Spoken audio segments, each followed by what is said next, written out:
Hey again. So I already told y'all earlier that I'd be posting part 3 today as well. Let me tell you, this is the first time I've upload I've if I could talk that I've uploaded two videos in one day. Just I'm not saying that's a mind blowing effort, but I'm saying that it's new for me. But I generally like this a lot, and I think things are starting to get good. So sisters, get your tea and get your socks blown off, because this is gonna get good. I'm sipping! Okay. That was so cringy. Me and Royce switched the subject and ended up talking for about 2 hours, and I said we're official friends now. So I decided to ask, but I was cut off by Roy. So, you're cool, and I know you think I'm cool.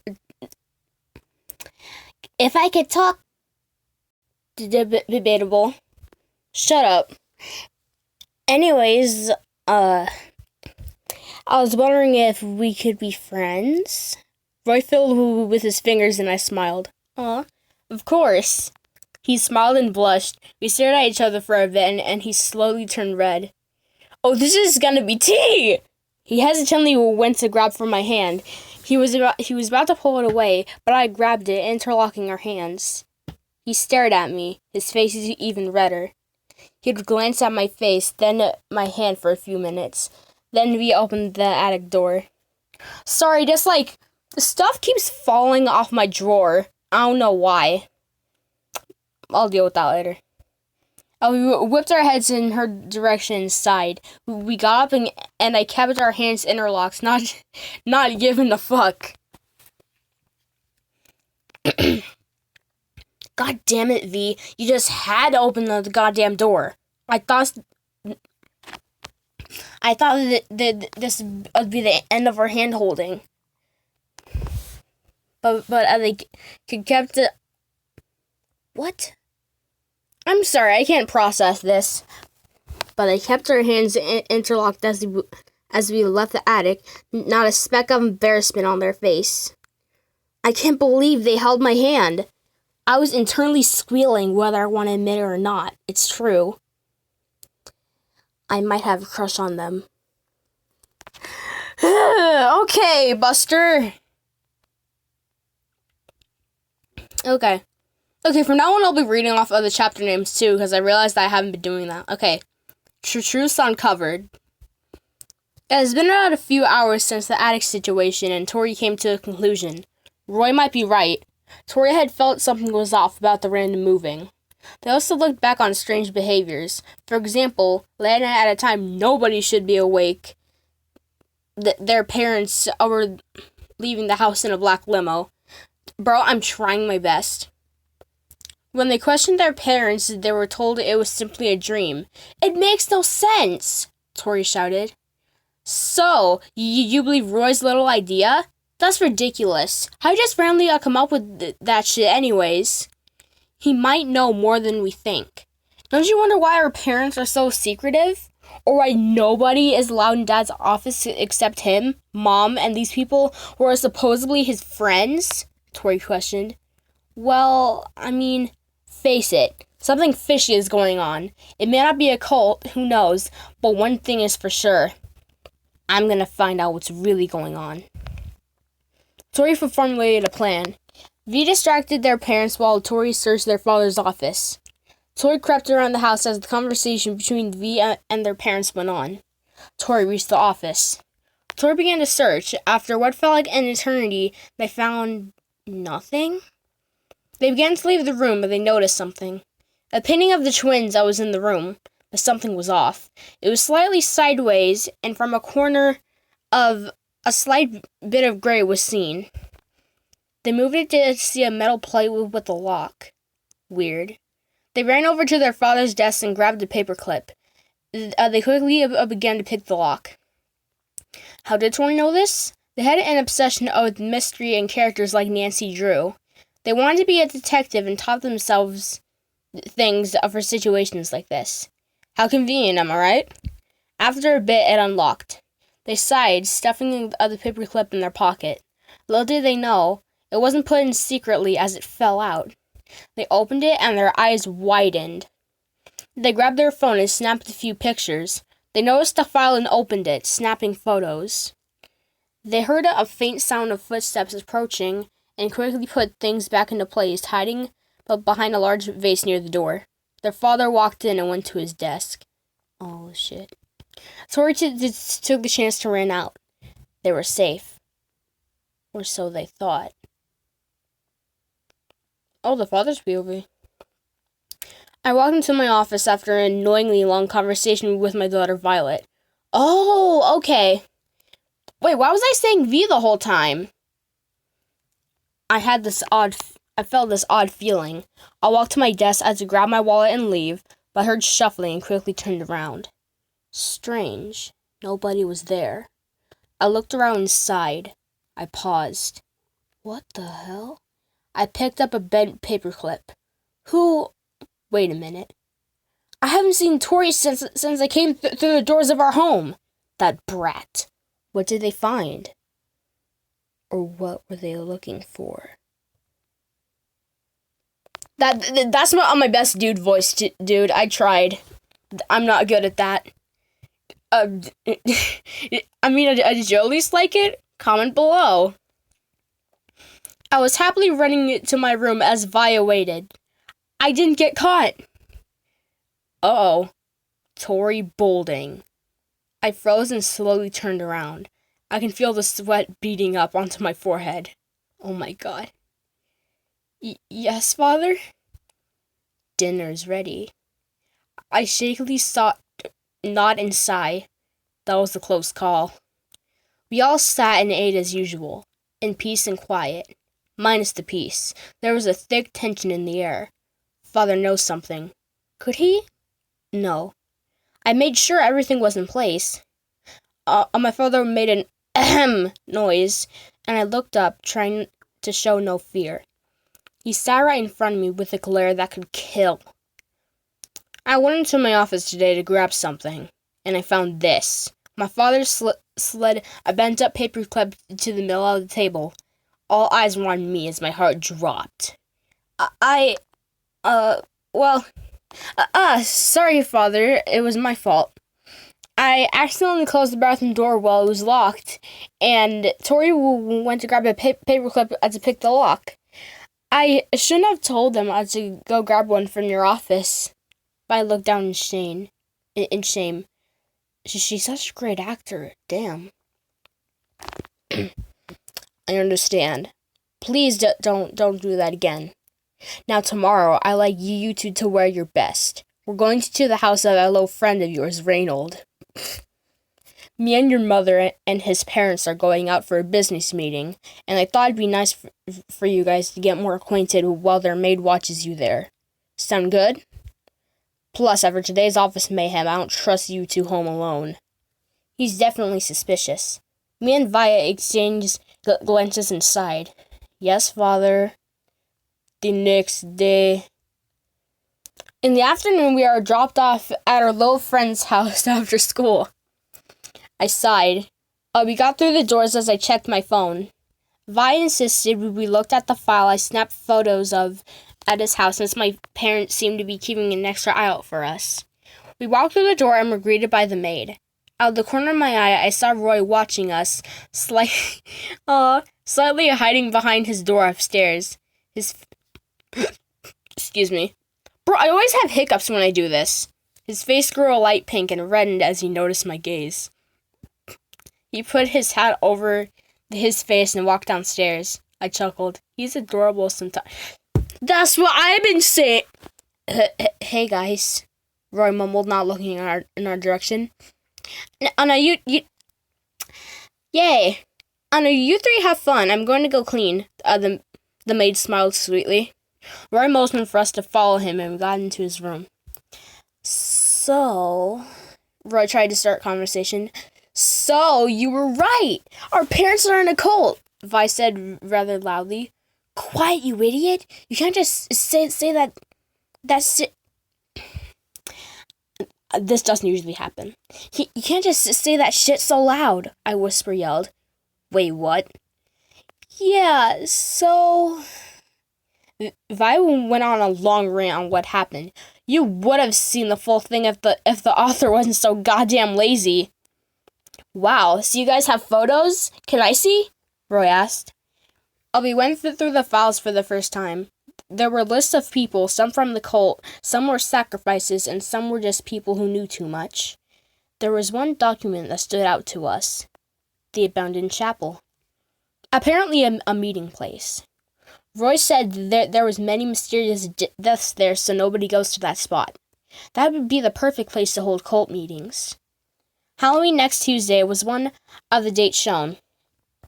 They all seemed to be monthly times, all being the last day of the month.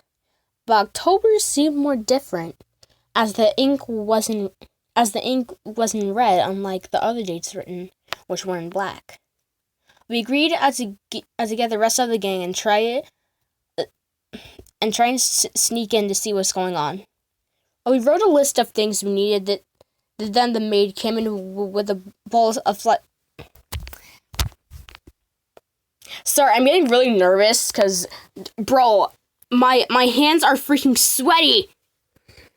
Came in with a bowl of sliced fruits and crackers. We thanked her and ate. I think we should check on my attic.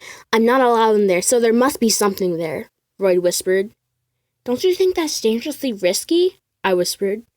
Dangerously risky is my middle name. Roy smirked with pride, obviously trying to impress us. That would be a dumb middle name. But you do dumb things, so it'd fit. I grinned as he got pissed off. Hey! You're adorable when you're mad, I giggled. I cannot! He stopped and turned red, mumbling a shut up as he crossed his arms. Roy's a tsundere. When the maid went to sweep the dining room, Roy led me to the medicine cabinet where I grabbed a bottle of sleeping pills. You're gonna drug my maid? Roy yelled. Yes, I'm going to drug your maid. I shrugged. You can't just... She... What the hell, Tori? Vi shouted. Chill, she'll only be out for a few... hours.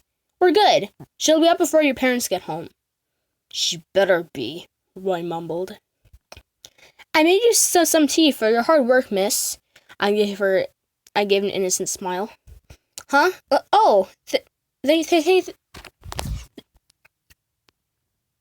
You know what I'm trying to say. Thanks, dear. As she took a sip and loved it.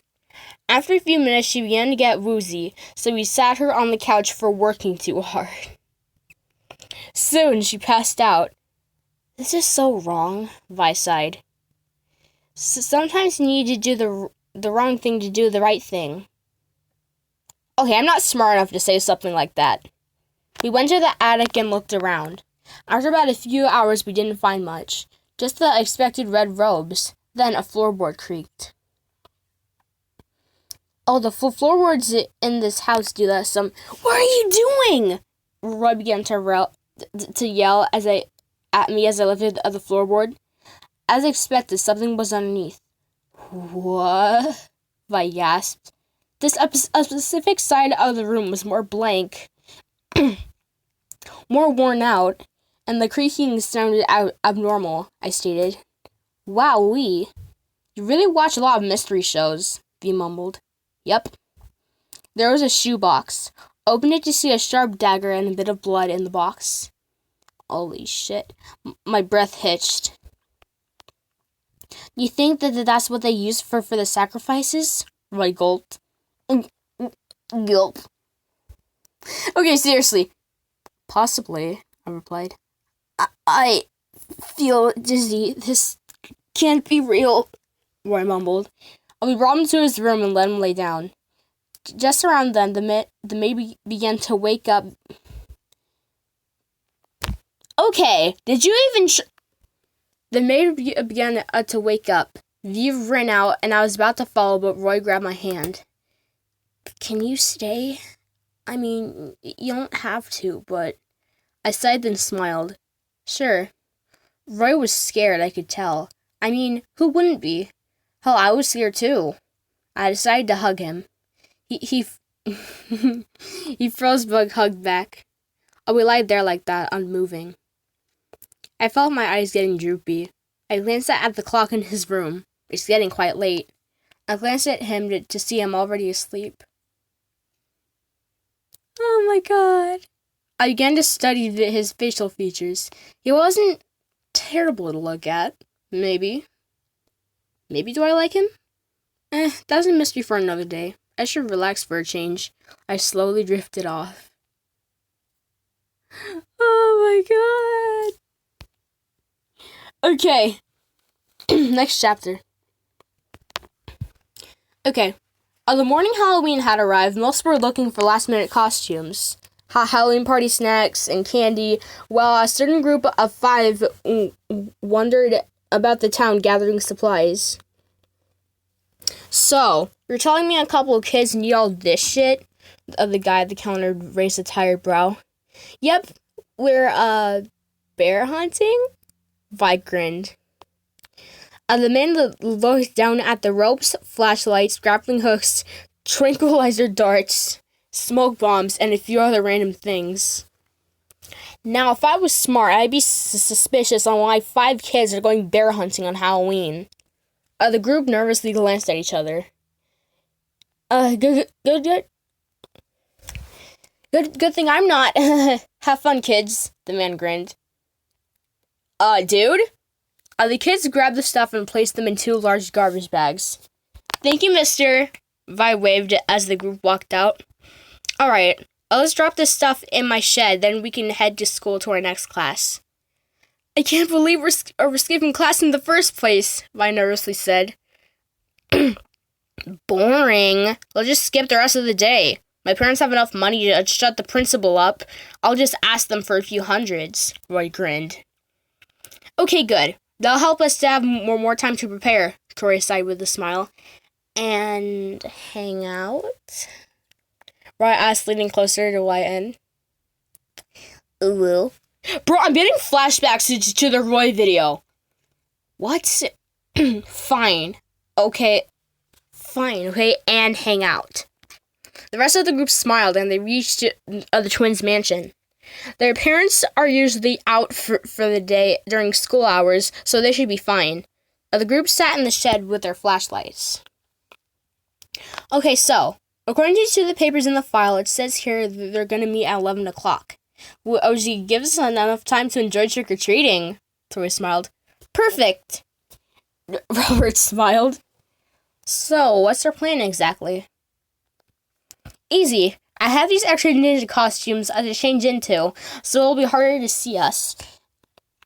And if we happen to be seen, our faces are covered. So, in ninja costumes, we sneak to the old chapel and watch through the windows to see who's in this little cult, so we can report them to the police about the sacrifices. Wait, so our parents are going to jail? And Vi Whisper yelled. Our parents are murderous cultists. Yes, they're going to jail. But do you really want more people to die? Who knows? One of our friends could be next. One argued, then glanced at Ross and Robert. No! Everyone in the shed knew what Tori meant. They were not only scared for the people of the town, but also very afraid since they didn't think Ross and Robert's parents weren't in the cold, which they weren't, thus making them targets. Honestly, we could be targets too. What if our parents get on the wrong end with the people in the cult? One of you two could die and... I can't let that happen, Tori sighed. I understand, Vi said, scarily serious. The rest went silent. So, what happens if we happen to get seen? Ross asked. Simple, run. We blend in with the night while they don't as much. The grappling hooks are in case we need to get to places they can't. Tranquilizer is in case they get too close. And me and Vi have been taking self-defense classes since we were 4, so if we need to hold them back even for a second, we can. Also, this device a friend of mine helped me make. It's a smoke bomb launcher. Excuse me. So we can throw smoke bombs farther if we want to confuse them. Okay, I'm not smart enough to do this. And if the plan fails and they catch one of us? Robert asks. then there will be bloodshed. The other group gasped. Not our blood, you ding-dongs. I won't let that happen, trust me. The group nodded. Then they decided to go to the probably empty park to hang out. The group played at the park, although more anxious than usual. Who wouldn't be? They're gathering the very evidence to put their parents in jail for a very terrible crime. They have to be put up for adoption or live with their closest living relative. Okay, I was not expecting this for a freaking Roy X Reader fanfic. Lucky for the twins, their parents signed some papers so that if anything happened to them, they get to live with their cool aunt. She's also rich and has 2 kids who are great. One's the twins' age and one's a year older. Roy, however, would be put through adoption. Oh no! He had no other living relatives and his grandmother was in a nursing home. So he'd be off to another family or just stuck in the orphanage. He didn't mention it. Roy, no! Tori noticed his quieter behavior. The teen sighed and got up and sat with Roy. What are you? Tori said nothing but pulled him into a side hug. The boy's breath hitched, and he tensed up. He slowly calmed down and leaned onto Tori. You don't have to tell me anything, but I just thought you needed this. Roy sat there, unmoving, loving every second of this. The rest watched nearby, smiling. Roy wanted to tell them soon, before it was too late. Okay, I was generally not expecting this to get that serious. Half the videos I make aren't even serious. I'll make the next part tomorrow. I'll read the next chapter tomorrow, but I have no clue what to say about that. I'll see you in the next video, I guess.